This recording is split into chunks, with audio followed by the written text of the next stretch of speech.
Bonjour à tous et à toutes. C'est un grand plaisir de vous avoir ici. Et c'est pour moi un grand honneur d'accueillir sur notre scène Son Excellence Monsieur Ousmane Sonko, le Premier ministre de la République du Sénégal.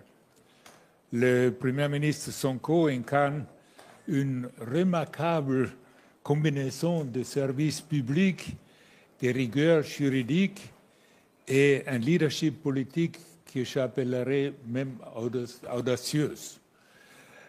Diplômé de l'École nationale de l'administration du Sénégal, il est depuis longtemps engagé à mettre en place des institutions qui sont fondées sur la transparence et la responsabilité. En tant que fondateur du parti politique PASTEF et en tant que Premier ministre, il représente aujourd'hui une nouvelle ère de la politique sénégalaise marquée par un fort accent sur la autonomisation des jeunes et la transformation économique. Dans un contexte mondial en constante évolution, le Sénégal poursuit un ambitieux programme de réforme axé sur la résilience face aux défis environnementaux et sociaux, l'éducation, les compétences et la transformation numérique, ainsi que la création d'emplois, en particulier pour les jeunes qui forment la majorité de la population du Sénégal. Parallèlement, le Sénégal redéfinit ses partenariats internationaux avec une vision fondée sur le respect mutuel, la équité et la coopération régionale, notamment à travers son soutien à la zone de libre-échange continentale africaine. Nous sommes très honorés de votre présence parmi nous aujourd'hui et nous réjouissons d'entendre les perspectives sur les opportunités qui façonnent l'avenir du Sénégal, de la région et au-delà. Je me permets peut-être de poser une première question, Monsieur le Premier ministre. Votre gouvernement, qui est issu d'une alternance démocratique citée comme exemple en Afrique, a lancé la vision Sénégal 2050, adossée à un agenda national de transformation et déclinée sous la forme d'une stratégie nationale de développement. Pouvez-vous mettre en lumière les composants majeurs de cette nouvelle vision et son impact sur le développement du Sénégal? Merci, M. Lamat. Vous me permettez d'abord de remercier M. le Premier ministre de la République populaire de Chine pour nous avoir associés à cet important rendez-vous et les organisateurs que vous êtes de nous offrir cette tribune pour partager les préoccupations de l'Afrique et du Sénégal en particulier. Vous avez posé une question importante. Le Sénégal a vu l'arrivée d'un nouveau régime depuis quelques mois maintenant, un peu plus d'1 an. Et dans notre arrivée, nous avons travaillé sur l'instruction du président Bassirou Diomaye Diakhar Faye à l'édification d'un nouveau référentiel des politiques publiques. Le cas référentiel qui s'appelle Vision 2050, qui se projette sur les 25 prochaines années, est composé évidemment de la vision globale, d'un master plan décennal qui fixe l'horizon 2034 et d'un plan quinquennal, une stratégie de développement national. La question que vous posez relative à cette stratégie de développement national qui est structurée autour de 4 axes fondamentaux. Le premier axe, c'est la construction d'une économie performante, résiliente, évidemment en travaillant sur la mise en valeur d'un certain nombre de produits structurés autour de filières, d'une vingtaine de filières. Vous comprendrez que notre logique, c'est accroître la production au niveau de ces filières, mais travailler à la transformation dans ces filières également, avoir la chaîne de valeur complète, ce qui induit une politique d'industrialisation évidemment. Le second élément tout aussi important, c'est le capital humain. C'est l'un des grands problèmes de l'Afrique et du Sénégal également, même si nous pouvons nous prévaloir de ressources humaines de qualité globalement. il est évident que nous connaissons des pays qui ont pu se développer en misant sur la ressource humaine, le capital humain, sans avoir beaucoup de ressources naturelles. Mais je ne connais pas de pays qui se soit développé, même en disposant de ressources naturelles extrêmement importantes, sans un capital humain de qualité. Et c'est pourquoi aujourd'hui, l'un de nos objectifs dans un monde qui évolue très rapidement, particulièrement sur les nouvelles technologies, l'un de nos objectifs, c'est de beaucoup travailler sur le capital humain et sur l'équité sociale. Le troisième élément, c'est la réforme territoriale, qui est extrêmement importante et qui va se structurer autour de l'urbanisation, autour de 8 pôles de développement économique. Et enfin, le dernier élément, c'est la gouvernance vertueuse. Évidemment, souvent, les questions de malgouvernance, de corruption, de gestion népotique sont des éléments qui gangrènent pas seulement les pays africains, mais c'est des phénomènes mondiaux. Et c'est beaucoup plus prégnant dans des pays à économie très peu développée. Et tant qu'on n'aura pas réussi à surmonter ces questions, il sera difficile de bâtir un développement solide. Donc voilà les axes autour desquels nous sommes en train de construire ce nouveau programme. Merci beaucoup. Il y a dans cette vision programmatique pour le développement du Sénégal une stratégie nationale du développement du secteur privé qui fait partie de cette vision du Sénégal 2050. À cet effet, le Sénégal dispose d'avantages comparatifs en Afrique, je dirais en général, mais aussi en Afrique de l'Ouest. Je pense que les avantages comparatifs sont forts, qui permettent d'attirer les investissements directs étrangers vers votre pays. Pour renforcer cet acquis, quelles sont les réformes majeures que vous envisagez de lancer pour rendre encore plus attractif et performant l'environnement des affaires au Sénégal? Oui, je crois, comme vous l'avez dit, le Sénégal a des atouts assez appréciables dans la zone de l'Afrique de l'Ouest d'abord, mais en Afrique de manière générale. C'est la raison pour laquelle peut-être que c'est le pays qui capte le plus d'investissements directs étrangers en Afrique de l'Ouest. Et il est classé dans le top 5 des pays africains qui captent le plus d'investissements directs. Beaucoup d'atouts, comme vous l'avez dit, ça commence par sa position privilégiée dans les chaînes d'approvisionnement. Le Sénégal, c'est la pointe la plus avancée en Afrique de l'Ouest, qui est pratiquement à 7 heures de vol du continent américain, du continent européen et de tout le reste de l'Afrique. C'est du continent américain, européen et même une partie de l'Asie, notamment les pays du Golfe, mais également de tout le reste de l'Afrique. C'est un atout appréciable. C'est un pays également qui a une stabilité politique, qui n'a jamais connu de coup d'État, de renversement du pouvoir par des moyens non démocratiques, où le pouvoir s'est transmis de régime en régime de manière démocratique, donc stabilité politique. Un pays qui connaît également la sécurité, dans une zone africaine traversée aujourd'hui par malheureusement des crises d'insécurité. C'est un pays qui a une population relativement jeune, comme tous les pays d'Afrique. Les populations de moins de 35 ans varient entre 65 et 70%. C'est un pays qui est ouvert sur le reste du continent également. C'est autant d'atouts, en plus maintenant de ces atouts physiques. Aujourd'hui, il y a énormément de ressources naturelles qui ont été découvertes au Sénégal. Et ce que je voudrais dire aux investisseurs, c'est investir au Sénégal, c'est pas aller à l'aventure. On a 2 atouts majeurs en plus de ceux que je viens d'évoquer, c'est la prévisibilité et la transparence. Et c'est ce que nous offrons aujourd'hui. Et pour accompagner maintenant tout cela, nous avons déjà un cadre assez stable, mais que nous voulons améliorer. Un paquet de réformes va être lancé. On a commencé d'ailleurs les réformes fiscales, notamment et douanières, les réformes de l'environnement des affaires avec le Code des investissements, la réforme du Code des investissements qui est en chantier, la réforme foncière, les réformes des différents instruments, Code minier, Code pétrolier également, la modernisation de l'administration par la digitalisation pour rendre les procédures beaucoup plus rapides, un paquet de réformes va accompagner la vision 2050 que nous avons déjà élaborée pour rendre le cadre toujours beaucoup plus attractif. Je voulais dire aux investisseurs que nous les attendons. On a beaucoup d'investisseurs déjà qui manifestent leur appétit, en plus de ceux qui sont déjà au Sénégal.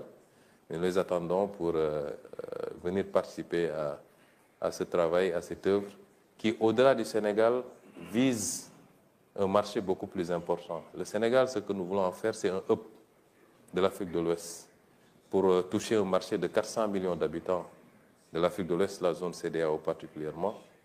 Et je pense que nous avons, comme vous l'avez dit, tous les atouts pour pouvoir offrir cela aux investisseurs, aussi bien nationaux que particulièrement les investisseurs étrangers. Oui, je pense que toutes ces réformes-là, c'est ce que vous avez mentionné avant comme la gouvernance virtueuse pour vraiment encore renforcer cette partie-là, qui fait un autre atout, qui est déjà un atout, franchement. C'est déjà, comme se dit, la stabilité. Mais il y a aussi la partie démographique, évidemment, avec la jeunesse qui assure un marché assez grand. Et l'avantage géographique, vous avez mentionné avant que depuis Dakar, vous avez 7 heures pour aller au Moyen-Orient, vous avez 7 heures pour aller en Amérique latine, pour les États-Unis, etc. Vous avez géographiquement aussi un grand avantage de ce côté-là. Mais donc, si vous regardez aujourd'hui avec, vous avez des grands paquets de réformes en face, quels sont les défis actuels auxquels votre gouvernement est confronté dans la mise en œuvre de l'agenda nationale de transformation? Quels sont les grands défis? Parce que les projets sont énormes, c'est un changement, c'est un truc. Comment vous sentez? D'où viennent les défis pour mettre ça en place? Je rebondirai d'abord sur, vous avez insisté sur la gouvernance vertueuse, elle est très importante. Et je pense que pour ceux qui ont suivi notre carrière politique et notre combat politique, notre parti, le président Bassirou Diomaye Diakhar Faye, moi-même et tout le staff, le substrat de notre combat politique, c'était justement la bonne gouvernance et la transparence. Aujourd'hui, nous sommes en train de mettre en place des mécanismes. D'abord par rapport à la gestion passée, pour que tous ceux qui ont eu à gérer puissent rendre compte de leur gestion par rapport à la transparence, mais également par rapport à notre propre responsabilité à partir de maintenant, pour que ces phénomènes ne se reproduisent pas au Sénégal, ou alors de manière très marginale. Et la question que vous posez par rapport aux défis, aux obstacles, le premier obstacle, c'est la situation dont nous avons hérité. Évidemment, quand nous sommes arrivés, le président Diomaye Faye a demandé à ce que nous fassions la situation de référence, que nous fassions l'audit des finances publiques et l'audit de toute la gestion de manière générale. Cet exercice a révélé un résultat malheureusement pas très réjouissant, puisque la dette dont nous étions supposés hériter quand nous remplacions le régime tournait autour de 70%, 74%. Et quand nous avons fini l'audit, la dette avoisinait les 100%. Le déficit également, qui était projeté à 4,5 ou quelque chose pour cent, a dépassé les 10% et arrivé à 14%. C'est un exercice que nous avons volontairement fait. Et quand nous l'avons fait, nous avions la possibilité aussi de ne pas révéler ces chiffres parce que nous en connaissons les conséquences. Dès que vous révélez ces ratios, évidemment, ça peut crisper les partenaires, à commencer par les partenaires multilatéraux, le Fonds monétaire international, mais les partenaires bilatéraux également, et les marchés. Mais nous avons fait le pari de dire la vérité, d'abord à notre peuple. C'est en ligne avec votre politique de transparence. De transparence. Je pense que c'est la base de la confiance. De la confiance, justement. De regagner la confiance. Justement. Et nous pensons que, évidemment, l'effet que cela doit produire vis-à-vis, en tout cas dans nos relations avec tous les partenaires, ça doit être une confiance renouvelée. Parce que je ne suis pas sûr que si on se livrait à ce même exercice dans beaucoup d'autres pays, on ne découvrirait pas plus que ça. Et si aujourd'hui le Sénégal doit subir les contre-coups de cet exercice de vérité, ça découragerait ultérieurement les autres pays à se livrer au même exercice. Mais bref, ce que je voulais dire, c'est que nous avons hérité de cette situation, qui est une situation difficile, qui nécessite que nous réajustions sans pour autant aller vers l'austérité. Continuer à libérer l'économie, à inciter l'investissement. Et c'est cet exercice difficile qui fait que c'est un défi constant pour nous. Nous sommes en train de discuter pour un nouveau programme avec le Fonds monétaire international. Les partenaires continuent à manifester beaucoup d'appétit et beaucoup d'intérêt pour le Sénégal. Les investissements continuent. Mais notre option, c'est d'accélérer le rythme parce que nous voulons que le Sénégal et toute l'Afrique, nous le souhaitons pour toute l'Afrique, puissent aller vers un processus de développement accéléré. Comme on a vu ce phénomène dans ces pays d'Asie, par exemple, la Chine, les dragons d'Asie, où sur un temps de 25 ans, 20 ans, 30 ans, des progrès substantiels ont été enregistrés. Le second défi maintenant, c'est le défi de l'appropriation par les populations. Vous savez, les changements structurels ne se font pas seulement par les gouvernants. Il faut une dynamique d'ensemble. Il faut que les populations puissent bien comprendre, au-delà de la situation dont nous avons hérité, les objectifs que nous sommes assignés et ce que nous sommes en train de dérouler, et que nous puissions avoir une masse critique de ces populations-là qui accompagnent ce mouvement. Et le troisième défi, c'est celui de la mise en œuvre. Évidemment, nos pays ont souvent péché à ce niveau-là. Dans le passé, il n'a pas manqué de bons plans de développement, mais à la mise en œuvre, il y a toujours des problèmes. C'est pourquoi nous avons mis en place tout un mécanisme pour la mise en œuvre, le suivi et l'évaluation des delivery units, d'abord à la primature dont je suis le Premier ministre, mais également dans les ministères. C'est tout un travail qui est en train d'être fait pour gérer ce programme avec toute la rigueur qui s'y est, parce que nous pensons qu'en Afrique, il n'est pas question de réinventer la roue. Ce qui a été fait ailleurs et qui a produit des résultats, si on le fait avec la même rigueur, on aura les mêmes résultats en Afrique, sinon plus. Dans ce sens-là, votre gouvernement vient de lancer le New Deal technologique qui a pour ambition d'inscrire le Sénégal dans la trajectoire d'un pays avec une administration moderne et efficace, bénéficiant de retombées de l'écosystème numérique. Au regard des enjeux liés à l'intelligence artificielle, secteur dans lequel la Chine se pose comme un acteur majeur, comment le Sénégal pourrait tirer profit de cette révolution technologique? Je pense que ça va dans la même direction que vous avez mentionné. La mise en œuvre, les nouvelles technologies peuvent les aider de la mise en œuvre de nouveaux programmes. Ça aussi permet de réformer le secteur public en certains moments. Ça permet aussi peut-être de limiter toute la partie corruption et agrandir la transparence, parce que tout ça, ce sont les avantages de la nouvelle technologie s'ils sont bien appliqués. Oui, les nouvelles technologies, je crois que c'est devenu le premier facteur dans les politiques de développement de tous les pays très développés comme les pays sous-développés. Et c'est lié également à la multiplicité des applications possibles.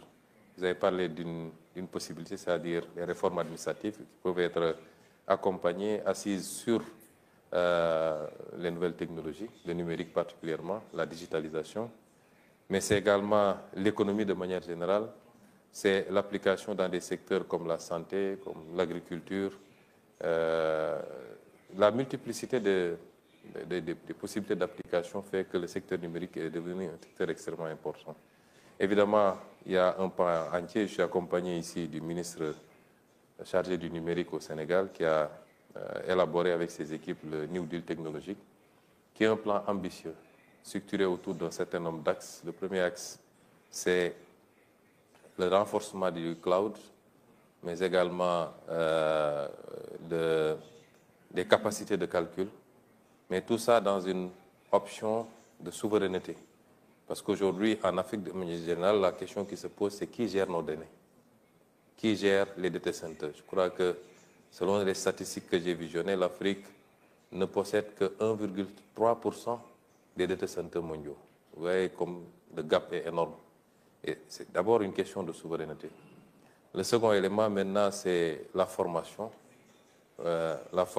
Investir dans l'intelligence artificielle et toutes les autres options des nouvelles technologies, mais également encadrer par la formation et par le financement les start-up, généralement portées par la jeunesse. Et tout ça dans l'option d'en faire un moteur de l'économie endogène dans notre pays. Le troisième élément, c'est les applications dont on a parlé tout à l'heure. Les applications dans la santé, dans l'agriculture pour améliorer nos performances, dans tous les autres secteurs. L'éducation, évidemment. On parlait tout à l'heure de capital humain, l'éducation. Et le dernier élément, c'est le partenariat stratégique. Nous discutons avec beaucoup de partenaires.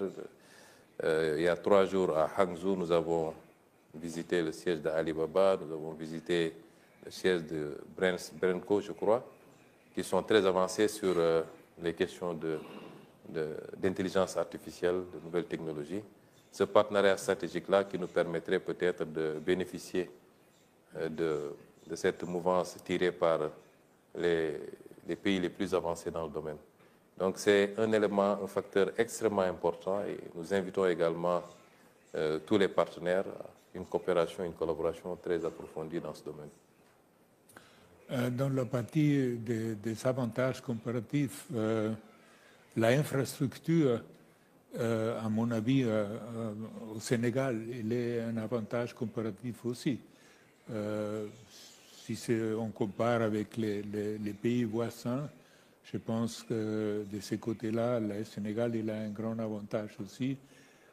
Comment ça se présente dans l'infrastructure numérique? Vous avez aussi un avance sur les voisins ou... Oui, sur l'infrastructure numérique, effectivement. De manière générale, sur l'infrastructure, des investissements ont été consentis. Mais nous considérons qu'il y a énormément de choses à faire. Et dans la vision 2050, nous avons un ambitieux programme infrastructurel, notamment les corridors, les infrastructures qui mènent vers les zones productives, les grands corridors terrestres, ferroviaires surtout, et avec l'axe Dakar-Bamako, qui permettrait d'avoir le chemin de fer jusqu'à Bamako. Les infrastructures portuaires, nous avions un grand port, le port de Dakar. 2 autres ports sont en cours de construction, notamment à Bargny et Ndayan. Nous avons un projet d'un 3e port carrément dans le sud, à Nikin, en eau profonde, qui nous permettrait peut-être de pouvoir l'orienter vers les pays voisins, la Guinée-Bissau, la Guinée-Conakry et au-delà, la Sierra Leone, avec lesquels nous sommes en train de travailler à avoir un cadre de gestion commune d'un certain nombre de nos ressources. Par exemple, nous avons maintenant du gaz au Sénégal. Vous avez du fer et de la bauxite, aussi bien en Guinée qu'en Sierra Leone. Nous pensons qu'en mutualisant, nous pouvons aujourd'hui mettre en place des infrastructures de transformation locale de ces produits au lieu de continuer à les exporter bruts. Donc, il faut des infrastructures pour gérer tout cela. Et nous y travaillons, des corridors qui nous permettent de traverser les frontières et de servir toute la zone de l'Afrique de l'Ouest. Et les infrastructures aéroportuaires également. Nous avons trouvé un programme déjà d'aéroports régionaux, mais nous avons un programme pour en faire beaucoup plus, pour que le trafic aérien, le trafic terrestre, le trafic ferroviaire, le trafic maritime et fluvial, au-delà du Sénégal même, qu'il puisse être sous-régional et nous permettre d'avoir carrément, de faire du Sénégal un hub, mais de distribuer à travers tous ces pays. Il en est de même pour l'infrastructure numérique. Effectivement, nous pouvons dire avec beaucoup d'humilité que le Sénégal a une nette avance sur beaucoup de nos pays voisins.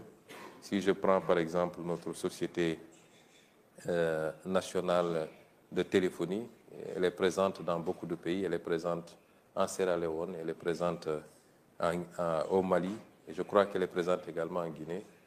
Et évidemment, mais nous considérons que c'est par rapport à ces pays-là, mais nous sommes largement en retard comparé aux meilleurs standards, et nos ambitions, c'est d'aller vers ces meilleurs standards, beaucoup plus que ça. Peut-être la dernière question, je vois le temps. Monsieur le Premier ministre, au regard du contexte géopolitique actuel marqué par l'exacerbation des conflits, y compris malheureusement en Afrique, les dérèglements climatiques, les entorses aux règles de la OMC et du multilatéralisme, une gouvernance mondiale biaisée par un ordre international issu de la Deuxième Guerre mondiale, on est encore là. Quel regard portez-vous sur le processus de développement de l'Afrique qui accuse un retard structurel en dépit des richesses du continent, de ses avantages comparatifs en termes de ressources naturelles et démographiques? Peut-être une vision plutôt sur l'Afrique de votre point de vue. Oui, d'habitude, nous aimons parler de l'Afrique de manière générale parce que nous croyons à l'Afrique. L'Afrique dans sa globalité, au-delà des frontières qui sont issues d'un processus que vous connaissez très bien. Mais ça ne nous empêche pas de voir que l'Afrique aussi, c'est plusieurs réalités. Souvent, quand de l'extérieur, on parle de l'Afrique, c'est comme si c'était un seul pays. C'est 53 pays avec souvent des réalités assez différentes. Et c'est difficile de parler uniformément d'une seule voix pour toute l'Afrique. Ouais. Et ça aussi, il faut qu'on l'intègre. Il y a des réalités sous-régionales en tout cas. L'Afrique de l'Ouest est constituée dans une sous-région avec la CEDEAO, même si on a quelques problèmes avec certains pays qui ont quitté. Mais géographiquement, aucun pays ne peut se déplacer. Donc c'est une réalité. L'Afrique de l'Ouest, sur 6 500 000 km², un peu plus de 400 000 habitants, avec des ressources naturelles énormes. Il en va de même pour l'Afrique australe, pour l'Afrique centrale, pour l'Afrique du Nord. Et la théorie des cercles concentriques qui permettait de construire des modèles de développement à partir des zones, des sous-régions, et ensuite de pouvoir se retrouver les 4 ou 5 sous-régions, est la meilleure à mon avis. Pour l'Afrique de l'Ouest particulièrement, vous l'avez dit, nous sommes dans un contexte géopolitique assez particulier, avec une recomposition. Depuis des années, je parlais du piège de Thucydide, avec puissance, un empire qui dominait le monde et qui, de plus en plus, voit d'autres arriver. Vraiment, ça crée des réflexes qui peuvent être des réflexes de repli. Ça peut déclencher des guerres économiques comme on en voit actuellement, avec les taxes qui sont simplement un symptôme, et ça va beaucoup plus en profondeur. Et l'Afrique doit pouvoir se positionner et capter les dividendes de cette situation. C'est extrêmement important ce que je dis. Évidemment, le monde, comme l'a dit tantôt le Premier ministre chinois, doit expérimenter d'autres espaces de croissance. Pour moi, il y a 2 espaces de croissance possibles.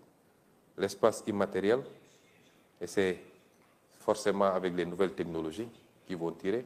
L'économie classique centrée sur la production agricole, la production industrielle, la production minière, ainsi de suite, va continuer à faire ce qu'elle fait. Mais elle a été dépassée depuis longtemps par l'économie numérique. Et cette économie numérique est le premier espace dans lequel nous avons déjà une compétition assez féroce entre certaines grandes puissances.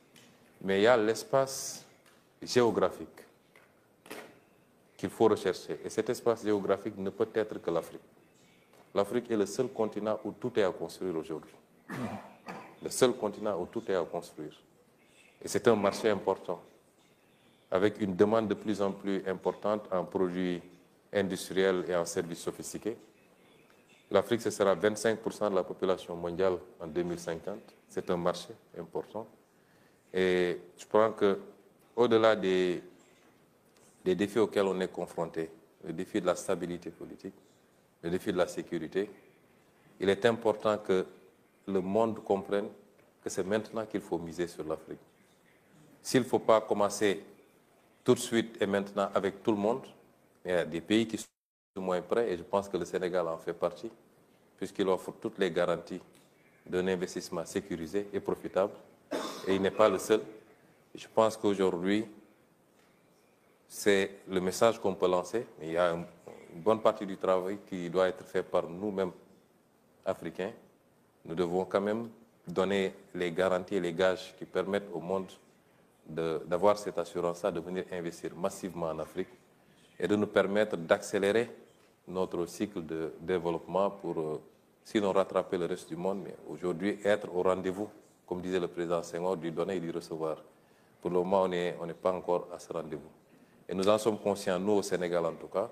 C'est le message que nous livrons à tous nos frères et sœurs africains d'abord, de faire le travail qu'il faut pour pouvoir créer propice à cet investissement. Mais c'est le message aussi que nous lançons aux investisseurs. En tout cas, spécifiquement pour le Sénégal, je pense qu'aujourd'hui, toutes les conditions sont réunies pour faire du Sénégal un hub pour l'Afrique de l'Ouest et pour le reste. Et nous invitons tous les investisseurs de ce forum. C'est le sens d'ailleurs de l'organisation du forum Invest in Sénégal qui sera organisé les 7 et 8 octobre. Il sera un grand forum qui nous permettra de présenter aux partenaires les options qui leur sont offertes au Sénégal. Écoutez, Premier ministre, merci beaucoup pour cette très positive prévision, tant pour l'Afrique, mais surtout pour le Sénégal. Comme investisseur que j'étais dans ma vie antérieure, je peux vous assurer que nos investissements en Sénégal, c'était toujours très productif et qu'on continue à investir. Et je suis sûr que votre intervention aujourd'hui a aidé beaucoup d'attirer l'attention pour les investissements à votre pays. Merci beaucoup. Merci.